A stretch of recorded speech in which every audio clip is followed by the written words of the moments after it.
At 8:17 p.m., my phone pinged with a photo of a hotel ice bucket and a neat view of a river at night. Made it. Chicago's colder than I remember. Call you from the room? I typed, "Send me the room number. I'll call the desk," and didn't hit send. Instead, I lifted my eyes from the screen to the back of her neck across the room. Loose hair gathered with a clip I bought in May, and I watched her tilt toward a man whose hand had learned the choreography of her waist. We were 3 miles from home, which is both a distance and a comedy. The bar was old wood and local beer. There were nachos that arrived on sheets of paper pretending to be newspapers, and a bartender who watched my face the way people watch a bridge in a storm. I didn't make a sound. I watched her text me a lie and laugh at a truth. I memorized the tiny things because grief eats details first.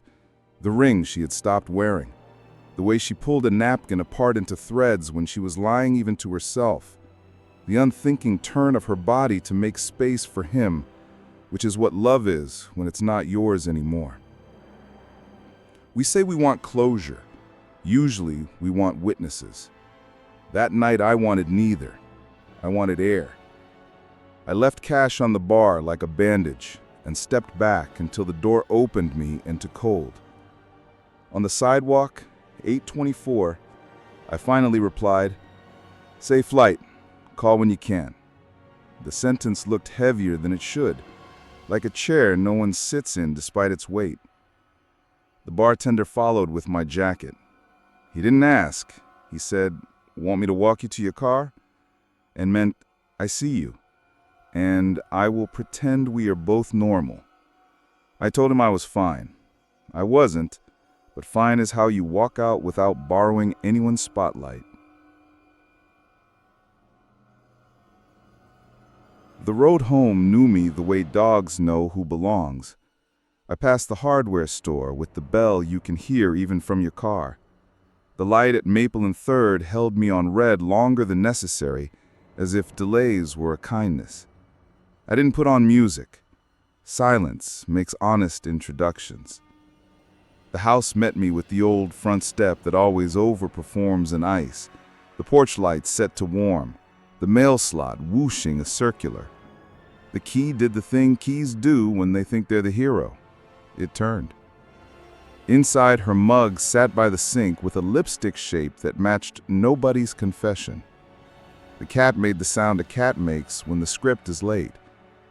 I washed the mug because I needed to complete something harmless.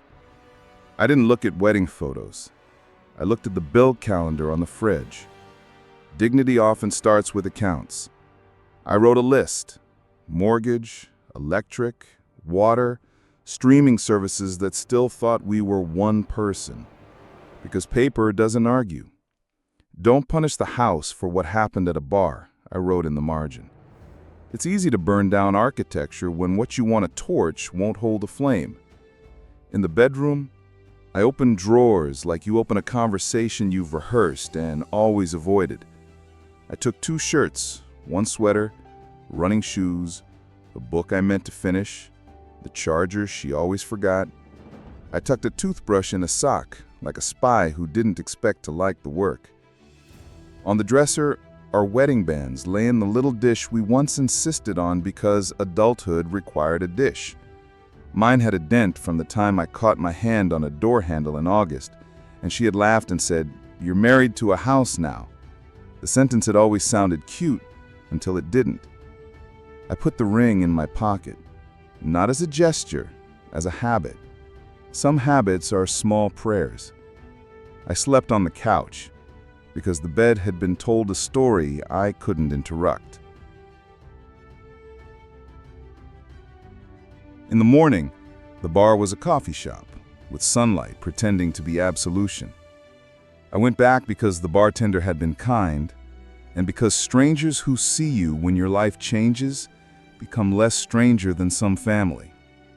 He poured drip into a paper cup and didn't say, "How are you?" He said, "You left your card," and slid it across like a raft. The receipt showed 8:22 p.m., and a tip too generous for 2 sips and a heartbreak. He blinked twice. I like that about him, the blink, the privacy. He said, "You don't owe me a scene. Sometimes the quiet ones are the only ones who get to keep moving." "Do you remember my face, or did you just decide not to forget it last night?" He said, "I remember people who choose the door.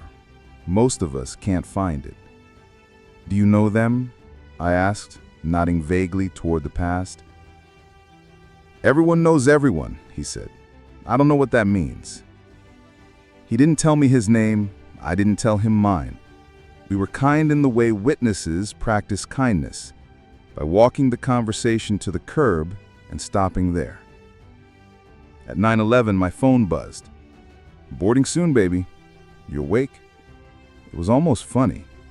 I typed, "Have a good trip," and watched the 3 dots perform a little dance. Then nothing. The absence made an honest noise. On the way out, I bought a pack of mints I didn't need. People in movies do that when they're about to change their lives. I'm not a person in a movie, but superstition wants small coins. 4. A quiet exit strategy. Strategy is a fancy word for grown-up. I called Marcus, who has a spare couch and a dislike for melodrama. He answered on the second ring and didn't pretend to be surprised. "Bring coffee," he said, and texted the door code. Before I left, I took photos, not of her or him or us, but of the thermostat setting, the gas knob off, the front door locked, the plant watered. Not because I needed evidence for anyone else, because future me is a suspicious man. He likes to climb into windows that say, "What if you overreacted?" Photos make him sit down. I wrote a note and taped it to the inside of the hall closet where she would find it looking for a scarf. "I saw you, but more importantly, I saw myself. I am leaving the house intact. Please leave the cat intact too. We can talk when talking is not a weapon." It wasn't poetry, it was a map. At 11:03, I texted our neighbor, June. "If a package comes, would you grab it? I'll swing by." She replied with a heart and a question mark, and then, "Always." People who water your plants deserve a medal at the end of the world. I packed a single duffel and a box. The box was labeled Keep, because lies have enough labels. Into it went passport, birth certificate, a photo of my father in a sweater he wore wrong, the letter my mother wrote when we got engaged, and the spare keys to everything except her. When I stood on the porch with the box, the day looked the way days look when you've decided not to drown. Larger, less theatrical, available. I locked the door and let the key be dignified one last time. 5. Inventory of a shared life. Marcus keeps his living room oversupplied. 3 blankets, 4 mugs, a couch the size of a bad decision. He didn't ask for the story. He asked for my list. "Make 2 columns, keep and return," he said. "Return?" I said. "Don't take her dignity hostage with her things," he said. "If you want to be quiet, be thorough. Rage is sloppy. Dignity itemizes." So, I wrote, "Keep my books, my tools, the chair from my office that understands my back, the slightly chipped blue bowl I eat cereal out of when I can't remember dinner, the flannel I refuse to be judged for. Return her mother's vase, the record player she pretended to buy for me, the borrowed camping stove, the cookbook with her grandmother's notes.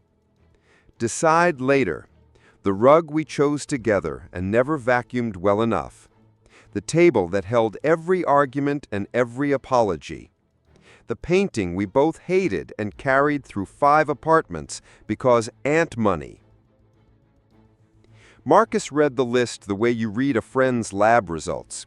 "Good," he said. "Under decide later, write time." "Time?" I said.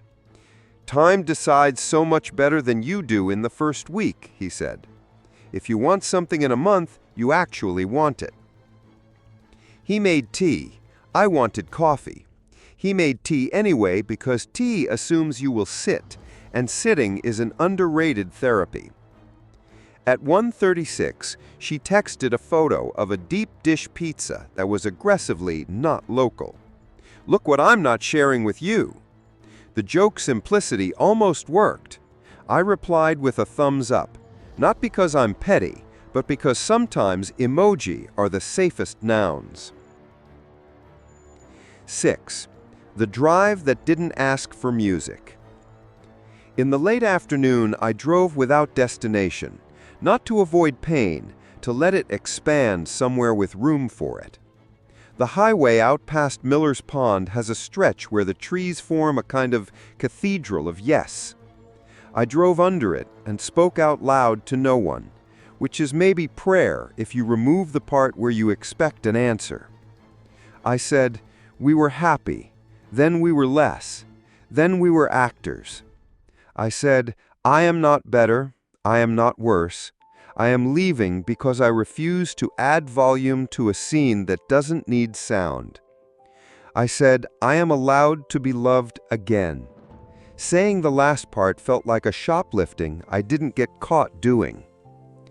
At a gas station with a bathroom that apologized for itself, I bought a pen and a slim notebook with a fox on the cover. On the first page I wrote, "Rules for leaving without breaking." 1. Don't explain to people who feed on explanations. 2. Pay what you owe, not what your guilt wants to overtip. 3. Don't take souvenirs from a fire you didn't set. 4.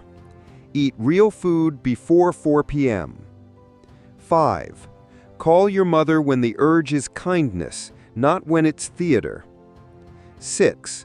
Walk, every day, without headphones at least once. 7. Don't turn her into a genre. At 5:12, I parked by the river and watched a heron hold its patience like a discipline. The water didn't care that I had been lied to. It had a schedule with the moon and would keep it. That felt like both insult and comfort, which is what most truths feel like when you are still tender.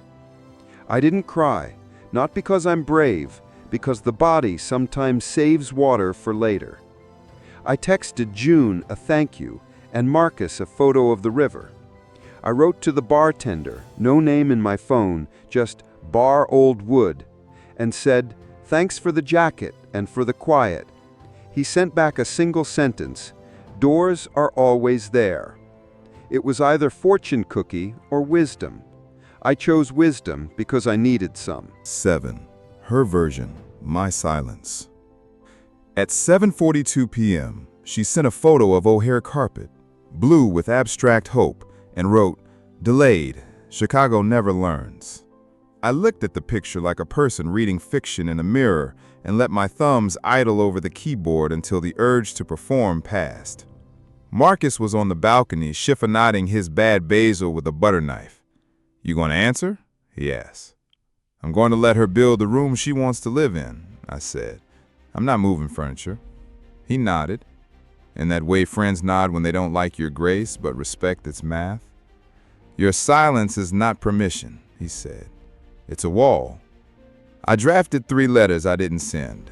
One tender, one surgical, one that quoted a poet I don't actually read.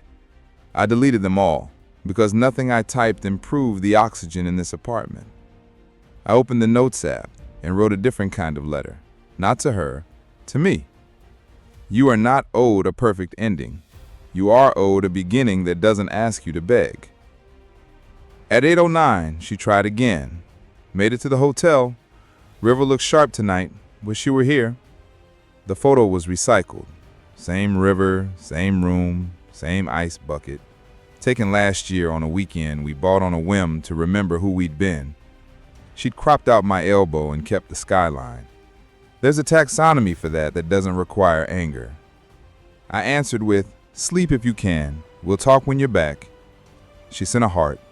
I set my phone face down and handed Marcus the basil. He burned the garlic. The whole place smelled like an argument forgiven just in time. "Your plan?" he asked, over bowls. "Clean exit," I said. "No public, no speeches." "Dignity's heavy to carry," he said. "It's lighter than rage if you weigh it for more than a week," I said. We ate. We didn't toast. We put the bowls in the sink like men who had learned from their dishes. 8. The friend with the spare couch. Marcus runs his apartment like a kindly fairy. No questions on boarding, strong tea mid-crossing, a soft landing no one claps for. His couch is a geography lesson in other people's bad months, indentations where stories slept. He laid a spare quilt over the back like a flag and called it home without saying the word. "House rules," he said, laying them down with a smile. 1, shoes off because carpets know more than we do.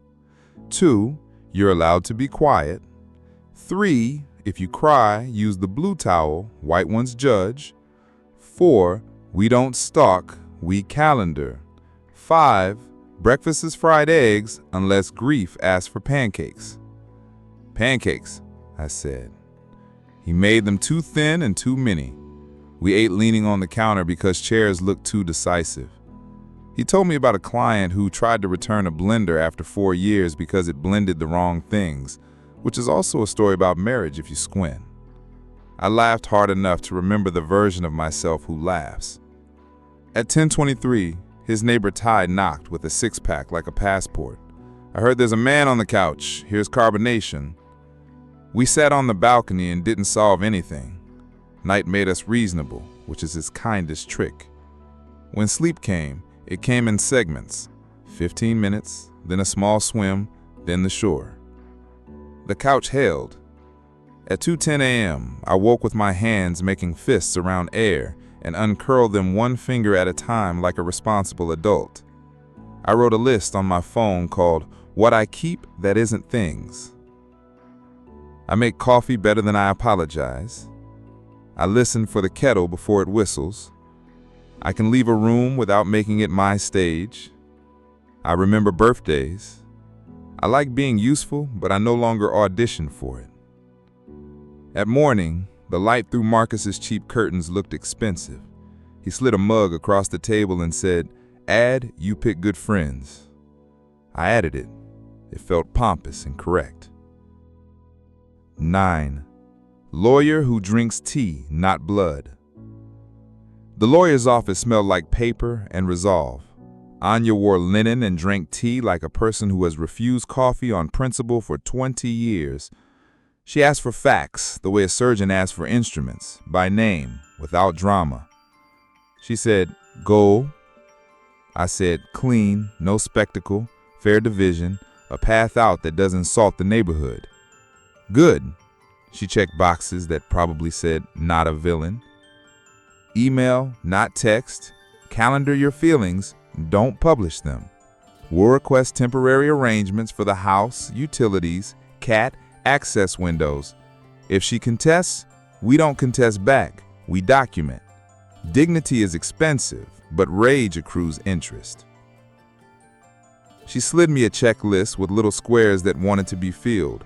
Accounts, titles, subscriptions, joint debts, emergency contacts. She underlined pet and drew a smiley face like we were 9.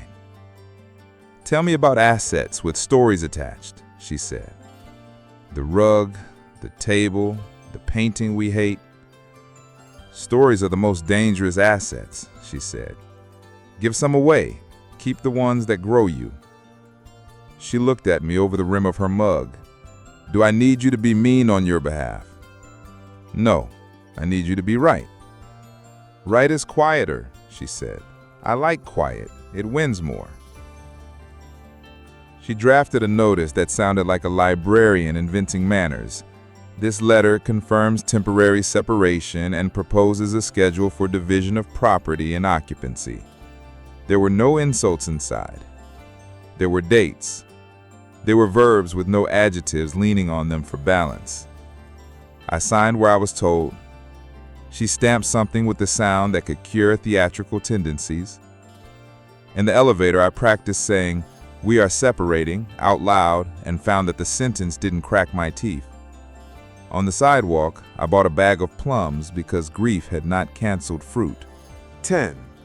Packing without breaking things. I chose Wednesday, noon to 3. She agreed. The agreement arrived without flourishes or apologies, which I took as mercy.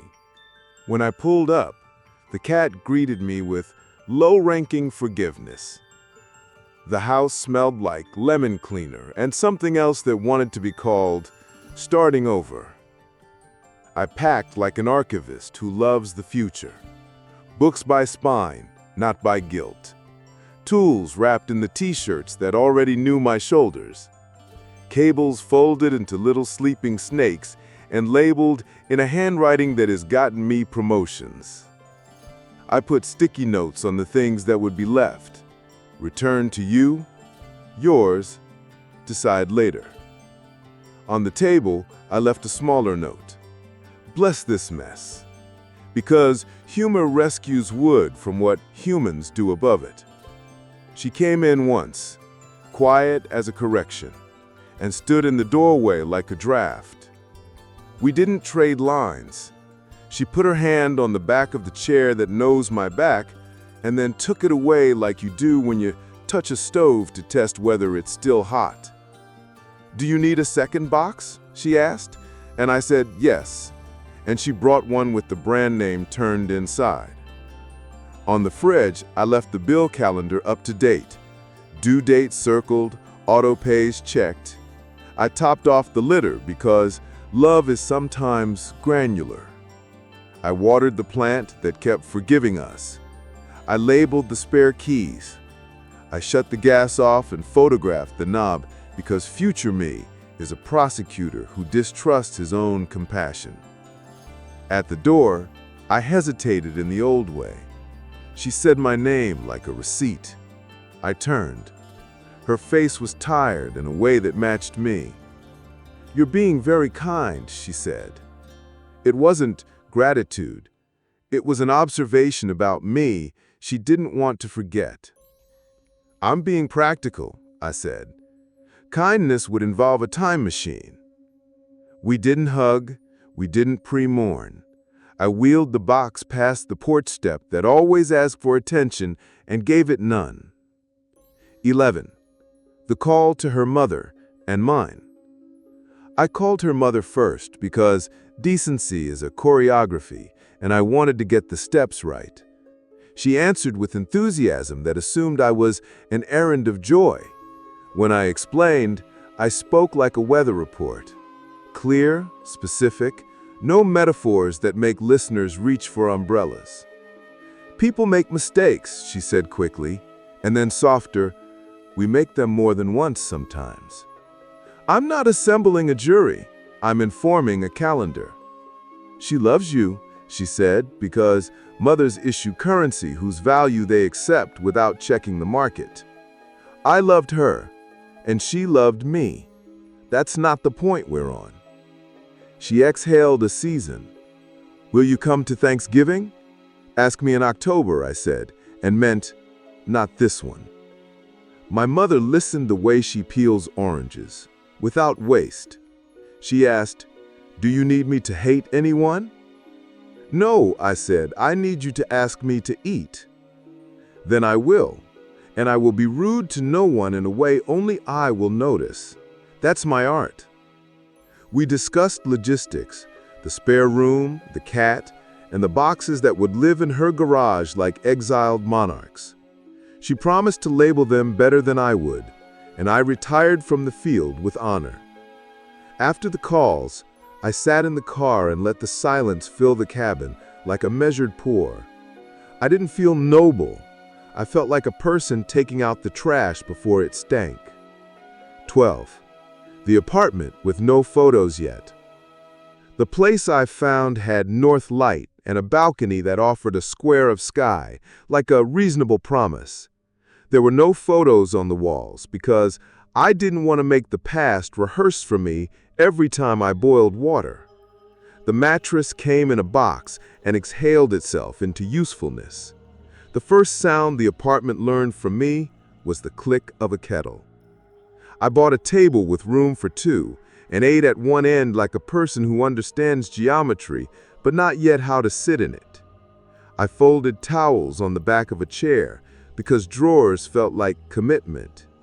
The first grocery receipt looked like a list of a man learning to be new. Eggs, spinach, bread, olive oil, plums, dish soap, salt, one ridiculous candle that smelled like cedar and ambition. At night, the building made unfamiliar noises. Someone above me who drags furniture at 11:33, a pipe that complains around 2, a neighbor who laughs like he's alone.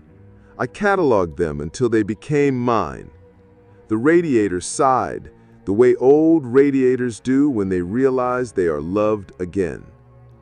I didn't hang photos. I did print one thing and tape it inside the pantry door. You are not a performance. Eat when you're hungry, sleep when it's dark, call when you want to hear your name said without agenda. When the first weekend came, I bought a cheap rug that didn't make any grand statements and sat on it cross-legged with a bowl of cereal and the window open to let the city say its part. 13. First Sunday, no witnesses. On Sunday, I tested the rituals I might want to keep. I walked to the farmer's market and bought tomatoes that had opinions. I watched a man sell honey like an apology, and a kid demand peaches like reparations.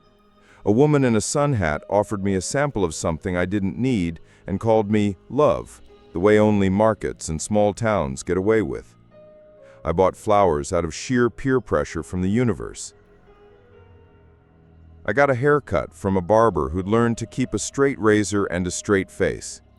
Big changes? He asked, which is barber for, I will listen to however much of your life you say out loud. I said, moving furniture in my soul.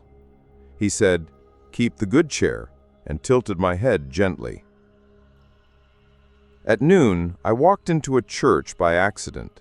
Open doors, cool air, a sign that said all are welcome like a policy that had been argued and affirmed. I didn't stay for the sermon. I sat in the back for 6 minutes and listened to strangers sing something they agree about. I left a 5 in the plate because harmony should be bankrolled. On the way home, I passed the bar. The bartender was outside sweeping pretend leaves. He nodded without making me walk over. Door's there if you need it, he said.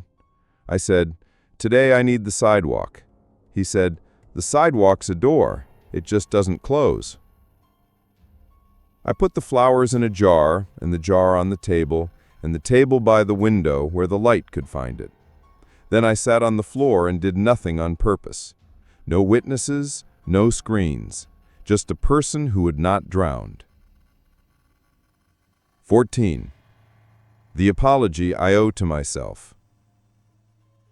That night, I wrote apologies to myself on the Fox notebook's next page. Not oaths, not resolutions, apologies.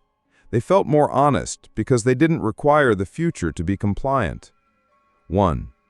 I'm sorry I turned work into armor and then acted surprised when it was heavy. 2.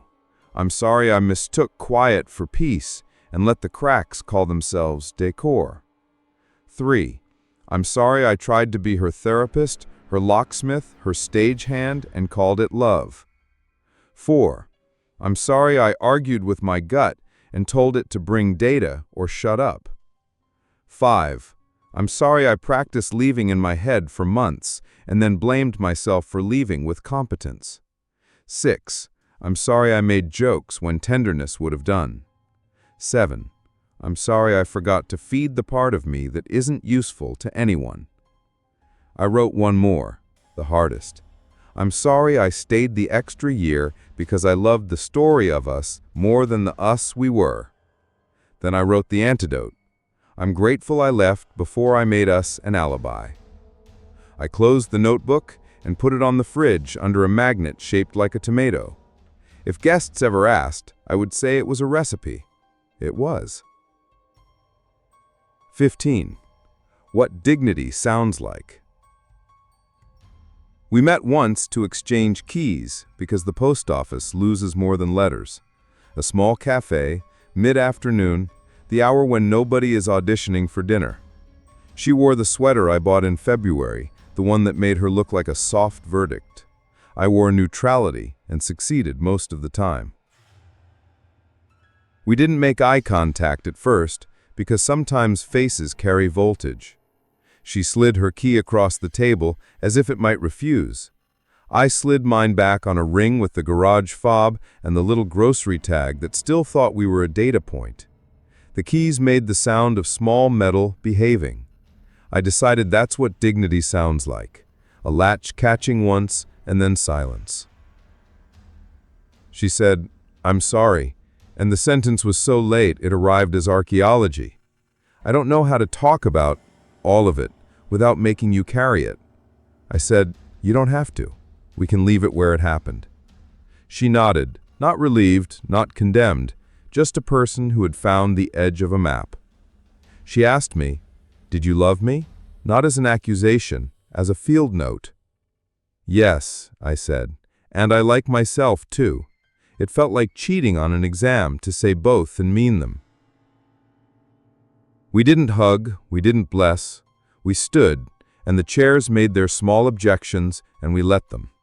Outside, the light had the decency to be ordinary. Back at my apartment, I boiled water because it's the most reliable change state we get. I texted Marcus, "Thank you," my mother, "I ate," and the bartender, "The door worked." The cat discovered sun on the new rug and performed contentment like it was a profession. I put the ring, my ring, into a small dish by the sink, not because I hope to reassign it, but because I respect circles. When evening came, I walked for no reason and let the city be bigger than my narrative. Somewhere a couple argued about olives. Somewhere a busker failed beautifully at a chord. Somewhere a child ran so fast they fell and laughed because gravity had remembered their name. At home, I wrote one last note for the pantry. When the next thing begins, let it begin. Don't audition for the life that already wants you. The kettle clicked off, clean, polite. I poured, sat, and listened to the apartment. Pipes, street, a neighbor's spoon, my own breath. The part of me that likes endings asked for a line that would make all this publishable. I told it no. I told it to savor the sound of not performing. Then I drank my tea and let the door be a door.